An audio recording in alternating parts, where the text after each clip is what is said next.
Hey guys, स्वागत है आपका मेरे इस यूट्यूब चैनल पे। और आज हम बात करेंगे 1999 में बनी एक Hollywood science fiction movie by centennial man की। मूवी की शुरुआत होती है और हमें मार्टिन को दिखाया जाता है जो अपनी वाइफ और 2 बेटी के साथ एक घर में रहता है। मार्टिन की बड़ी बेटी का नाम ग्रेस है और वहीं मार्टिन की छोटी बेटी का नाम अमांडा है। एक दिन मार्टिन के घर एक पार्सल आता है। वो कोई छोटा मोटा सामान नहीं बल्कि एक रोबोट होता है जिसे मार्टिन ने डोमेस्टिक यूज के लिए ऑर्डर किया था। अब मार्टिन उस रोबोट को एक्टिवेट करता है। वो रोबोट खुद को मार्टिन फैमिली से इंट्रोड्यूस करवाता है और वो अपनी 3 लॉ के बारे में मार्टिन फैमिली को बताता है। पहला, किसी भी इंसान को नुकसान नहीं पहुंचाना। दूसरा, इंसानों के ऑर्डर को फॉलो करना, लेकिन इंसान के ऐसे ऑर्डर को फॉलो नहीं करना जिसमें वो किसी इंसान को नुकसान पहुंचाने के लिए कहे। और तीसरा, रोबोट को हमेशा अपने अस्तित्व को बचा कर रखना है। सभी इस रोबोट के फंक्शंस को देखकर काफ़ी हैरान हो जाते हैं। मार्टिन की बड़ी बेटी ग्रेस को ये रोबोट बिल्कुल पसंद नहीं आता। वहीं उसकी छोटी बेटी अमांडा को ये रोबोट बहुत पसंद आता है और वो इसका नाम एंड्रयू रखती है।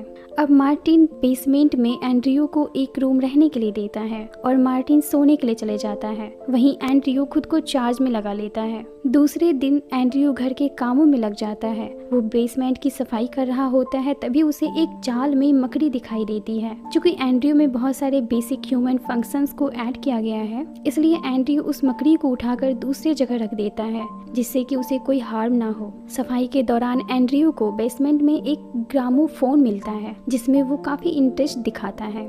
एंड्रयू घर में सभी के लिए खाना भी बनाता है। एक दिन मार्टिन की बड़ी बेटी ग्रेस एंड्रयू को बुलाती है। चूंकि वो एंड्रयू को कुछ खास पसंद नहीं करती, इसलिए वो उसका मजाक बनाने के लिए उसे खिड़की से कूद जाने को कहती है और एंड्रयू उसके ऑर्डर को फॉलो करता है और वो खिड़की से बाहर कूद जाता है जिससे उसके फंक्शंस में कुछ खराबी आ जाती है। इस बात पर मार्टिन अपने बच्चों को बुलाता है और डांटता है और उनसे कहता है कि एंड्रयू सिर्फ एक रोबोट नहीं है बल्कि वो अब हमारे परिवार का एक हिस्सा है, इसलिए हमें उसे रिस्पेक्ट देनी चाहिए। अब एक दिन ग्रेस और अमांडा एंड्रयू के साथ बीच पर खेलने जाती है। तभी अमांडा अपने एक कांच के घोड़े को एंड्रयू को दिखाती है और कहती है कि ये मेरा सबसे फेवरेट खिलौना है। और तभी गलती से एंड्रयू से वो खिलौना टूट जाता है जिससे अमांडा एंड्रयू से काफी नाराज हो जाती है। एंड्रयू को भी ये देखकर काफी बुरा लगता है। तभी एंड्रयू को बीच पर एक सूखी लकड़ी दिखाई देती है और उसके दिमाग में एक आइडिया आता है। वो घर आता है और वो बुक से आइडिया लेकर उस सूखी लकड़ी से एक प्यारा सा घोड़ा बनाता है और वो अमांडा के कमरे में रख देता है।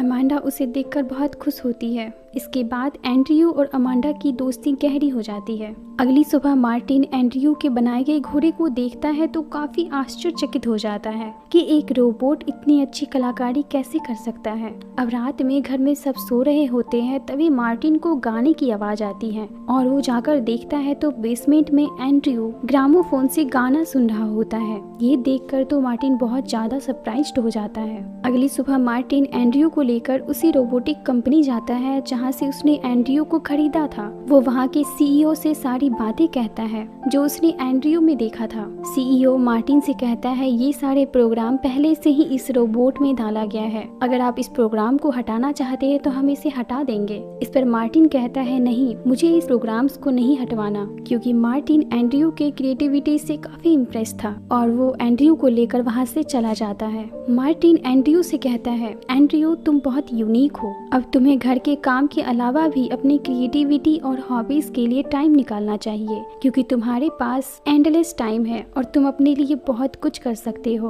और मैं रोज तुम्हें कुछ टाइम दूंगा और इंसानों के तौर तरीके तुम्हें सिखाऊंगा। अब धीरे धीरे वक्त बीतता है और एंड्रयू अपनी क्रिएटिविटी को और निखारता है। वो लकड़ी से बहुत सारी चीजें बनाता है जिसमें सबसे ज्यादा बड़ी बड़ी घड़ियां होती हैं। इसके अलावा वो इंसानों के इमोशंस और फीलिंग्स को भी सीखता है और अमांडा एंड्रयू को पियानो बजाना भी सिखाती है। धीरे धीरे समय बीता है और अमांडा अब बड़ी हो चुकी है और उसके साथ एंड्रयू और अमांडा का रिश्ता भी काफी स्ट्रांग हो गया है। एक दिन मार्टिन और अमांडा ये डिसाइड करते हैं कि एंड्रयू ने जो भी लकड़ी की चीजें बनाई है वो उसे बेच देंगे और उससे जो पैसा आएगा उसे एंड्रयू के नाम से अकाउंट खुलवा के उसमें जमा करवा देंगे और वे ऐसा ही करते हैं। मार्टिन एंड्रयू के द्वारा बनाए गए सभी घड़ियों को बेचकर एंड्रयू के नाम से एक अकाउंट खुलवाता है और उसमें सारे पैसे जमा करवा देता है।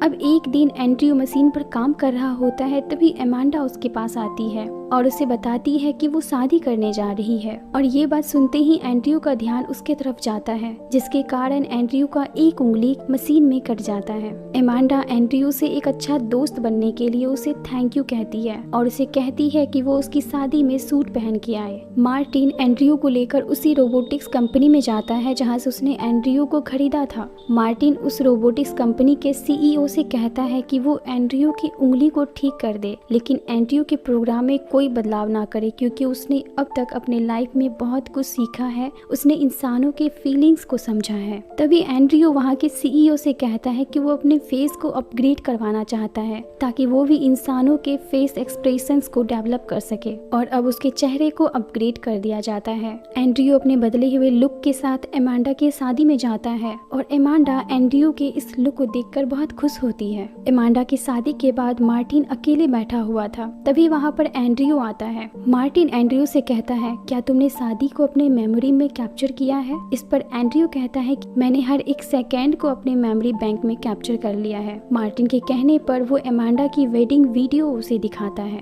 जिसे देखकर मार्टिन काफी इमोशनल हो जाता है और वो कहता है कि मैं बहुत अकेला महसूस कर रहा हूँ। इस पर एंड्रयू मार्टिन से कहता है कि मैं हमेशा आपके साथ हूँ।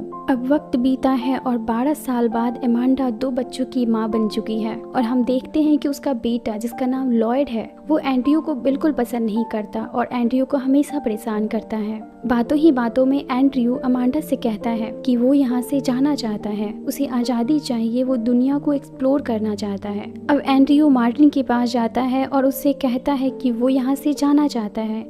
ये सुन के मार्टिन को बहुत बुरा लगता है, क्योंकि उसकी बेटियों की शादी के बाद एंड्रयू ही था जिसने एक फैमिली मेंबर के रूप में उसके अकेलेपन को दूर किया। अब मार्टिन अपनी बेटी अमांडा को बुलाता है और उसे डांटता है, क्योंकि उसे लगता है कि उसने ही एंड्रयू के दिमाग में ये सब डाला है। इस पर एमांडा मार्टिन से कहती है कि हम कब तक एंड्रयू को अपने पास रख सकते हैं, एक दिन उसे जाना ही है। और ना चाहते हुए भी मार्टिन एंड्रयू को वहाँ से जाने की इजाज़त दे देता है। जाने से पहले एंड्रयू मार्टिन को एक चेक देता है जो उसने अपने हाथों से बने सामानों को बेचकर कमाए थे, लेकिन मार्टिन वो चेक उसे वापस कर देता है और एंड्रयू वहाँ से निकल जाता है। अब एंड्रयू खुद के पैसे से समुद्र के किनारे एक जमीन खरीदता है और वहाँ लकड़ियों का एक सुंदर सा घर बनाता है और एंड्रयू अपने घर को देखकर बहुत खुश होता है। समय बीतता है और एंड्रयू को अब उस घर में रहते हुए 16 साल हो जाते हैं। वो दुनिया से बहुत कुछ सीखता है। अब एक दिन अमांडा उससे मिलने आती है, जो कि अब थोड़ी एजेड हो गई है। वो उससे कहती है कि मेरे पिता की तबीयत बहुत खराब है और वो अपने लास्ट स्टेज पे है और वो तुमसे मिलना चाहते हैं। अब एंड्रयू मार्टिन से मिलने जाता है।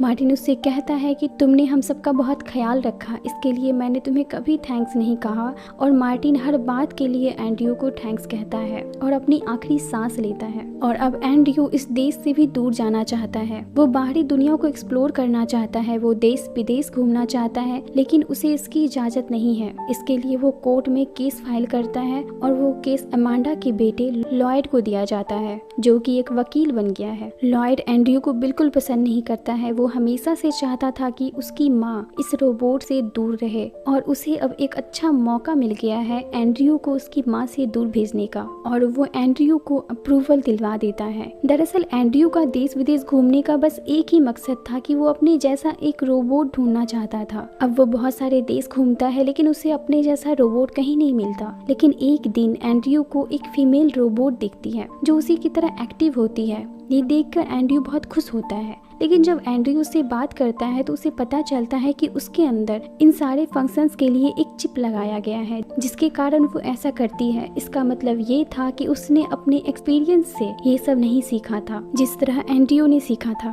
अब एंड्रयू उस आदमी से मिलने जाता है जिसने इस फीमेल रोबोट को बनाया था। उसका नाम रूपर्ट था। रूपर्ट एंड्रयू से कहता है कि उसके पिता एक रोबोटिक्स कंपनी में काम करते थे, जहाँ से उसे निकाल दिया गया था। उसके बाद उन्होंने एक रोबोटिक्स कंपनी बनाई जिसे अब मैं संभाल रहा हूँ। वो एंड्रयू से कहता है कि वो एक ऐसे प्रोजेक्ट पर काम कर रहा है जिसमें रोबोट की शक्ल सूरत बिल्कुल इंसानों जैसी होगी। इस प्रोजेक्ट को देखकर एंड्रयू बहुत खुश होता है, लेकिन रूपर्ट एंड्रयू से कहता है कि इसके लिए उसे फंडिंग की जरूरत है। इस पर एंड्रयू कहता है कि इसमें फंड मैं दूंगा, लेकिन इसके बदले सबसे पहले तुम्हें मेरे लिए इस इंसानी सूट को बनाना पड़ेगा जिससे कि मैं इंसानों जैसा दिखूं। अब रूपर्ट एंड्रयू का इंसानी सूट बना देता है, जिसे देखकर एंड्रयू बहुत खुश होता है। एंड्रयू दूर होकर भी अमांडा से लेटर के द्वारा बात करता था। अब एंड्रयू अमांडा को सरप्राइज देने के लिए उसके घर जाता है और वो वहाँ देखता है कि एक यंग लड़की जो कि बिल्कुल अमांडा जैसी दिखती थी वो पियानो बजा रही है। वो उसे अमांडा समझकर खुद को इंट्रोड्यूस करवाता है और उसे कहता है कि यह कैसे हो सकता है कि तुम इतनी यंग दिख रही हो।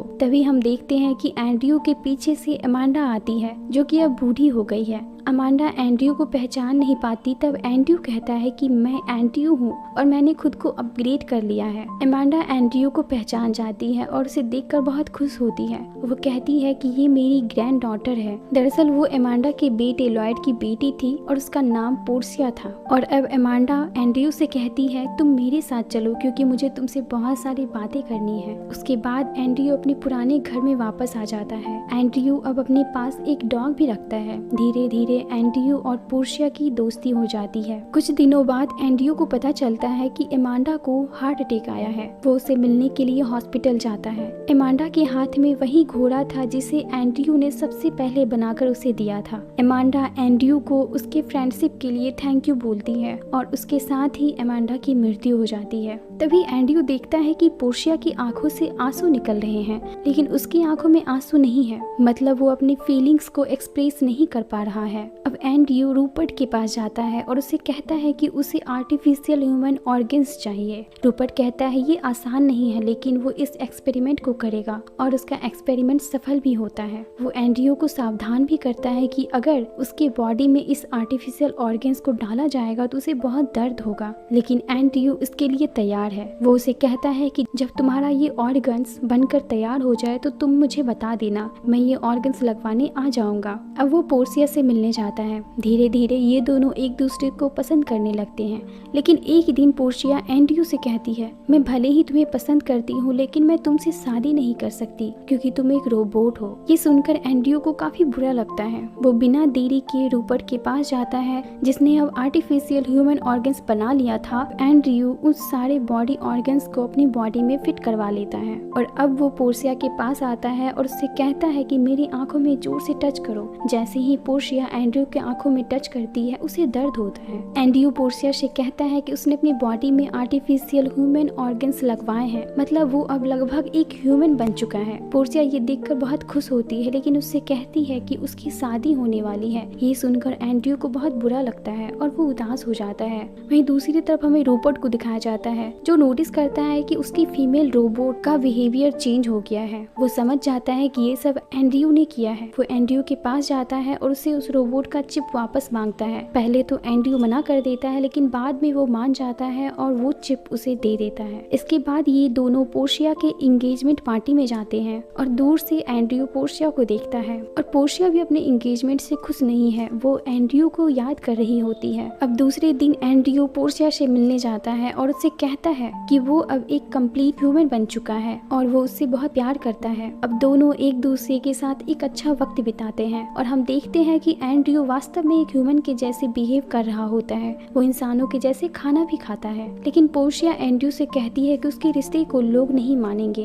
अब एंड्रयू कोर्ट में एक केस फाइल करता है और वो ये होता है कि उसे अब इंसानों का दर्जा दे दिया जाए, क्योंकि वो इंसानों के जैसे हर चीज महसूस कर सकता है। उसे दर्द होता है, वो खाना खा सकता है, उसके इंसानों के जैसे इमोशंस हैं और उसे प्यार भी हुआ था। लेकिन एंड्रयू अपना केस हार जाता है, बस एक चीज के कारण कि वो इंसानों के जैसे समय के साथ नहीं चल सकता था।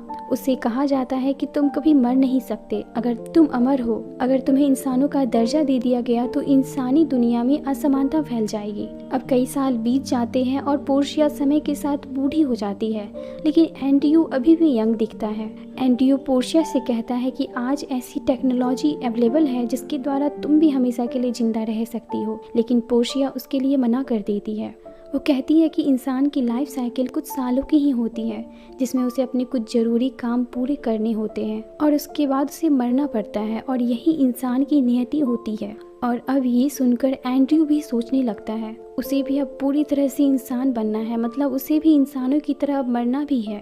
इसलिए अब वो फिर से रूपर्ट के पास जाता है और वो रूपर्ट से कहता है कि उसकी बॉडी में जो लिक्विड है उसे चेंज करके उसकी जगह पर उसकी बॉडी में ब्लड डाल दे। इस पर रूपर्ट एंड्रयू से कहता है कि अगर तुम्हारी बॉडी में ब्लड डाला गया तो तुम ज़्यादा दिन तक जिंदा नहीं रह पाओगे और तुम इंसानों के जैसे मर जाओगे। और वास्तव में एंड्रयू भी यही चाहता था और अब रूपर्ट एंड्रयू की बॉडी में ब्लड डाल देता है। और अब हम देखते हैं कि कुछ सालों बाद एंड्रयू बूढ़ा हो जाता है और आज एंड्रयू को इस दुनिया में आए हुए 200 साल हो जाते हैं। वो कोर्ट में पिटीशन डालता है और कहता है कि मुझे इंसान होने का दर्जा दे दिया जाए क्योंकि मैं भी इंसानों की तरह बूढ़ा हो रहा हूँ और इंसानों की तरह ही मरना चाहता हूँ। और वहाँ उसके साथ पोर्शिया भी होती है। कोर्ट उससे कहती है कि हमें फैसला सुनाने के लिए कुछ वक्त चाहिए। और कुछ समय बाद हम देखते हैं कि एंड्रयू और पोर्शिया, जो कि अब बहुत बूढ़े हो चुके हैं और अपनी आखिरी सांस ले रहे हैं, अब कोर्ट अपना फैसला सुनाती है। वो कहती है कि हम एंड्रयू को इंसान होने का दर्जा देते हैं और वो इस दुनिया का सबसे उम्रदराज इंसान है। उसकी उम्र लगभग 200 साल से भी ज़्यादा है और साथ ही वो एंड्रयू और पोर्शिया की शादी को भी मान्यता दे देते हैं। ये खबर सुनते ही एंड्रयू अपनी आखिरी सांस लेता है और उसकी मृत्यु हो जाती है। तभी हम वहाँ पर एक नर्स को देखते हैं। ये वही फीमेल रोबोट है जिसे रूपर्ट ने बनाया था। पोर्शिया उस रोबोट नर्स से कहती है कि एंड्रयू हमेशा से एक इंसान था, उसे किसी भी कोर्ट के फैसले की जरूरत नहीं थी, उसने ये सब सिर्फ मेरे लिए किया। अब पोर्शिया उस रोबोट नर्स को ऑर्डर देती है कि उसकी लाइफ सपोर्ट को बंद कर दिया जाए क्योंकि वो भी अब एंड्रयू के साथ जाना चाहती है। लाइफ सपोर्ट बंद होने के साथ ही पोर्शिया एंड्रयू का हाथ पकड़ती है और कहती है सी यू सून और उसकी भी मृत्यु हो जाती है। और इसी के साथ इस मूवी का द एंड होता है। इसी तरह की मूवीज़ एक्सप्लेनेशन वीडियोस देखने के लिए मेरी वीडियोस को लाइक करें और चैनल को सब्सक्राइब जरूर करें। Thank you.